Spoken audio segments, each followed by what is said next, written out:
आपको काफी सारे स्टूडेंट्स जो देख रहे होंगे उन्हें ये लगेगा कि सीजीएल की तैयारी के लिए क्या हमें इतने अटेम्प्ट्स देने की आवश्यकता है। वैसे आपने 17 से शुरुआत करी और फिर उसके बाद जी 19 में या 20 आपने पहला जो सिलेक्शन है वो आपने 2020 में ले ही लिया था 2019 में सर लिया था, सीजीएल 19 के थ्रू। सीजीएल 19 के थ्रू। ठीक है, तो मतलब 2 साल लगी। बट आपके हिसाब से एक बार एक स्टूडेंट तैयारी सही तरीके से अगर करना चाहता है तो जी उसको अगर सही दिशा मिल रही है तो जी कितना टाइम लगभग एक्सपेक्ट करते हैं आप? सर मैं बताना चाहूँगा मुझे टाइम क्यों लगा इतना। सर उसका रीज़न ये था, मैंने जब प्रिपरेशन स्टार्ट करी थी तो इतना ज़्यादा चीज़ें सर ऑनलाइन नहीं थी, ना तो इतना ज़्यादा कंटेंट अवेलेबल था। मैं प्रयागराज में था तो वहाँ पर सर जो भी कोचिंग चल रही थी, जो भी मतलब मुझे मैथ में इंग्लिश में कुछ भी अगर गाइडेंस चाहिए था, इंग्लिश के लिए तो सर मैंने ऑफलाइन में कुछ कोचिंग से गाइडेंस लिया। पर मैथ में सर मैंने जा कर के डेमो क्लास वगैरह ले करके देखा, मुझे कुछ मेरा सर मैथ का बैकग्राउंड भी रहा था तो, और जो पेपर आ रहा था मुझे लगा कि खुद से डुएबल है, मैं कर सकता हूँ। तो मैंने खुद से ही करने का प्रयास किया और मैंने कोचिंग जो वहाँ पर कोचिंग थी वहाँ पर जाकर के देखा तो मुझे सर एट पार कहीं पर दिखा नहीं ऐसे कि इतना सही कुछ वहाँ से पढ़ करके हो जाएगा। तो मैंने सर खुद से करनी चाहिए।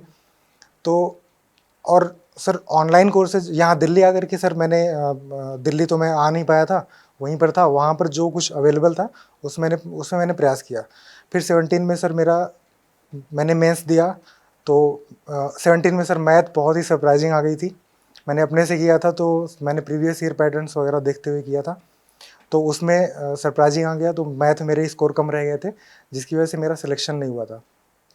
और ऐसे ही कुछ स्ट्रगल करते हुए 18 में भी मैंने 18 वाला दिया। दोबारा से मैंने सर कोई ऐसे ही प्रॉपर, सर मेरी प्रॉब्लम मेन ये रही थी कि मैंने कभी भी मैथ को पूरा कंप्लीट ही नहीं किया था। मतलब 18 तक मैंने जब दिया था 18 का सीजीएल तो मैथ मैंने सारे चैप्टर्स कभी कंप्लीट ही नहीं किए थे, सारे कॉन्सेप्ट मैंने कंप्लीट ही नहीं किया था।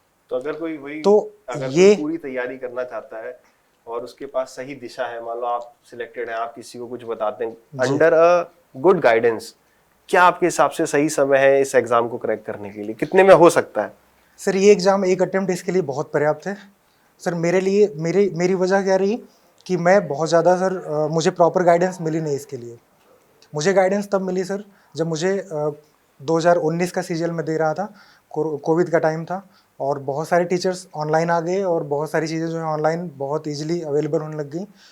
तो फिर उस टाइम पर मेरे पास कंटेंट आया और मैंने सर उस समय मुझे ये रियलाइज़ हो गया था। मैंने इंट्रोस्पेक्ट किया कि मेरा सिलेक्शन क्यों नहीं हो पा रहा है।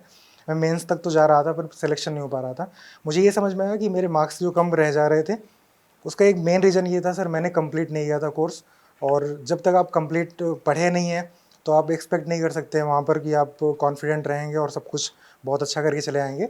कई बार होता है आप जो टॉपिक आप पढ़े हैं ज़रूरी नहीं उससे क्वेश्चन आए, पर आपके कॉन्फिडेंस के लिए ज़रूरी होता है कि आप अगर अपनी तरफ से तैयार हैं तो एक तरीके से आप सामने कुछ भी सिचुएशन आती है वो आपके कंट्रोल में रहती है।